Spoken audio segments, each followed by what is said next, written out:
जूतेपुरी नाम का एक गांव था जहां के लोग जूते और चप्पल नहीं पहनते थे। जब भी कोई जूता पहनने की कोशिश करता तो उसके जूते अपने आप फट जाते। यह बात शहर में रहने वाले रोहित को पता चलती है, जो एक न्यूज रिपोर्टर का काम किया करता था।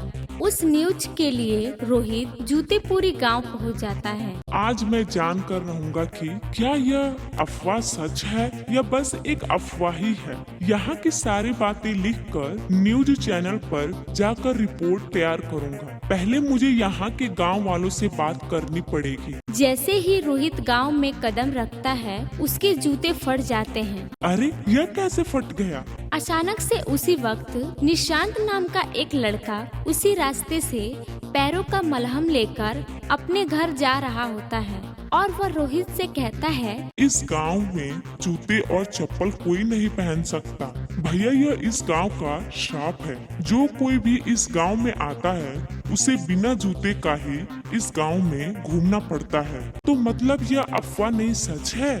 इन गांव वालों ने तो काफी तकलीफे वाले दिन देखे होंगे। हाँ, यह गांव में तो तीसरे दिन किसी के पैरों में कुछ न कुछ तकलीफें होती रहती हैं। मैं खुद अपनी माँ के पैरों के लिए मलहम लेकर जा रहा हूँ। निशांत उस रिपोर्टर रोहित को अपने घर लेकर जाता है और अपनी माँ से मिलवाता है और रोहित निशांत की माँ से इस गांव के श्राप के बारे में पूछता है। माँ जी आप ठीक तो है ना? अब बताओ बेटा, सारे गांव वालों को एक बार इस दर्द से गुजरना पड़ता है। इस तपती धूप से हमारे पैर जल जाते हैं। माँ जी क्या आप मुझे इस गांव के श्राप के बारे में बता सकती हैं? बेटा यह तो मुझे नहीं पता। जब से मैं पैदा हुई हूँ यहाँ सब ऐसा ही चलता आ रहा है, मगर मैंने सुना है कि इस गांव के पहाड़ पर एक गुफा है जिसके अंदर एक साधु है।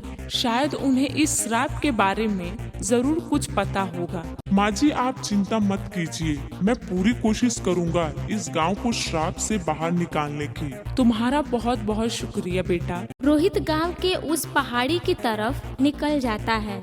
वहां जाते ही उसे एक बड़ी गुफा मिलती है जिसमें एक साधु अपने ध्यान में लगे हुए थे।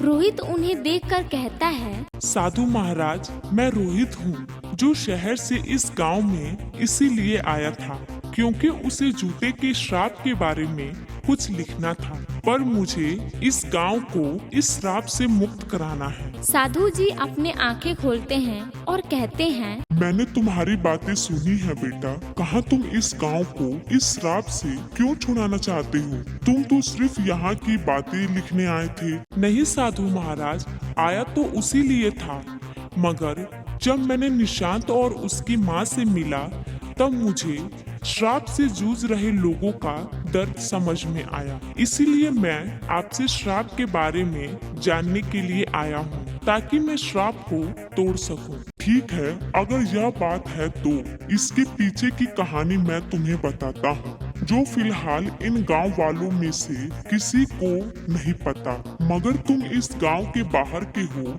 इसलिए यह कहानी तुम जान सकते हो। बहुत पुरानी बात है जब मेरे पूर्वज प्रेमदास जी। सुनिए, कृपा करके आज मुझे अपनी कोठी में रहने के लिए थोड़ी जगह दे दीजिए। मैं अपने साथ कोई वस्तु नहीं रखता, इसी वजह से मैं आपके घर में ज्यादा जगह नहीं लूँगा। नहीं नहीं, मैं आपको अपने घर में नहीं रख सकता, कहीं और जाइए। जी कोई बात नहीं, मैं कहीं और चला जाऊँगा। प्रेमदास ने हर दरवाजा खटखटाया, यहाँ तक कि किसी ने भी अपने घर में शरण नहीं दी। प्रेमदास जी फिर से एक बार गांव के लोगों के पास पहुँचे। जी कुछ खाने को मिल जाता बड़ी कृपा होती। नहीं नहीं, अगर हम लोग खाने देंगे तो आप लोग हर तीसरे दिन मेरे घर के पास आकर खाना मांगने लग जाएंगे। जी मैं एक यात्री हूँ जो एक गांव से दूसरे गांव जा रहा हूँ।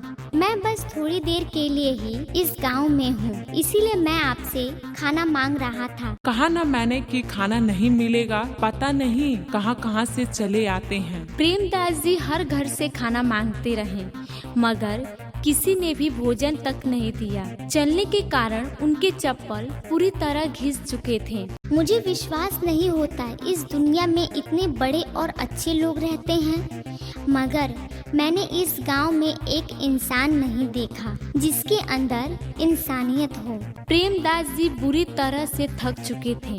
ना खाने के लिए खाना था, ना पहनने के लिए चप्पल। उनके पैरों में बड़ी जलन हो रही थी। तभी उन्होंने एक पेड़ देखा। मैं तो बहुत थक गया हूँ, इस पेड़ के नीचे ही थोड़ा विश्राम कर लेता हूँ। जब प्रेमदास जी विश्राम करने उस पेड़ के नीचे बैठे, तभी गांव के कुछ लोग वहां आ गए और प्रेमदास से कहने लगे, देखो यह साधु अभी भी यही है, लोगों से भीख मांगता है और उसके पास तो चप्पल भी नहीं है। चलो चलो थोड़ा इसे परेशान करते हैं, इससे चप्पल दे देते हैं। वैसे भी इसके पास उसकी कमी है। साधु हम आपके लिए कुछ लाए हैं, अपनी आंखें खोलिए और देखिए। प्रेमदास जी जब नींद से उठते हैं तो देखते हैं कि वहाँ पर दो अलग अलग जोड़ी चप्पल उनके पास पड़ी होती है। यह लीजिए चप्पल, यह आपके पैरों के लिए एकदम ठीक रहेगा और हमारे गांव वालों का मनोरंजन भी हो जाएगा। तुम लोग मदद नहीं करते, वो अपने आप में ही एक गलत बात है, मगर एक साधु को इस तरह परेशान कर रहे हो। क्या तुम लोगों को ईश्वर से डर नहीं लगता? जाओ, तुम सबको मैं श्राप देता हूँ।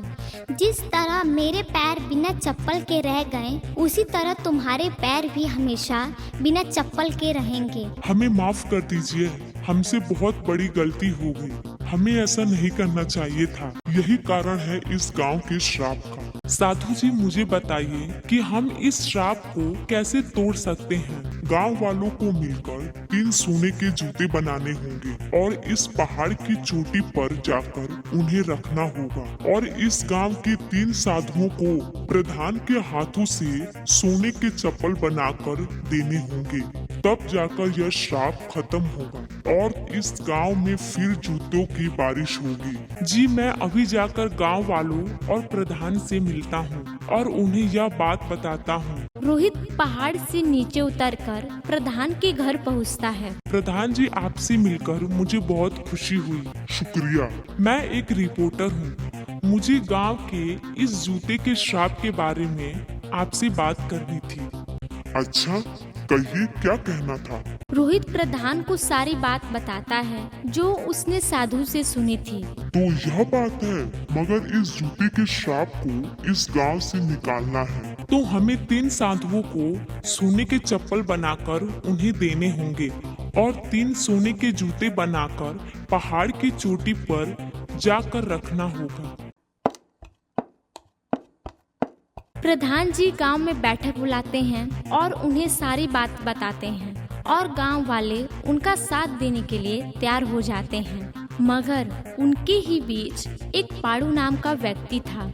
मगर इसकी क्या गारंटी है कि यह श्राप टूट जाएगा? क्या पता कि अगर हम सोने के जूते बना लें और पहाड़ की चोटी पर जाकर उसे रख दें तो यह शहरी आदमी बाद में आकर उसे चुरा ले। गांव वाले पाड़ू के साथ मिलना शुरू कर देते हैं, जिसे देखकर रोहित पाड़ू और गांव वालों से कहता है, सबूत जरूर मिलेगा जब आप सोने के जूते और सोने के चप्पल पहाड़ और 3 साधुओं को दे देंगे। तब उस वक्त जादुई जूते की बारिश होगी।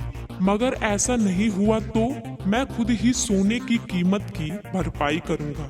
यह सुनकर सारे गांव वाले उसकी बात मान लेते हैं और 3 सोने के जूते बनाकर पहाड़ की चोटी पर रख देते हैं और 3 सोने के चप्पल बनाकर 3 साधुओं को भी दे देते हैं। और जैसे ही अगली सुबह होती है, पूरे गांव में जूते की बारिश होने लगती है। तुम्हारी बहुत बहुत शुक्रिया रोहित। अगर तुम ना होते तो शायद हमें आज का चमत्कारी दिन देखने को नहीं मिलता और यह श्राप इस गांव से भी नहीं जाता।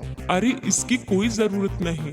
प्रधान जी बस ध्यान रखिएगा कि साधु को परेशान नहीं कीजिएगा। मुझे माफ कर देना रोहित कि शुरुआत में मैंने तो तुम पर भी शक किया। बस सब खुश तो मैं खुश। अब जाकर मैं अपनी रिपोर्ट लिखूंगा। रोहित अपने शहर निकल जाता है और गांव का श्राप भी टूट जाता है।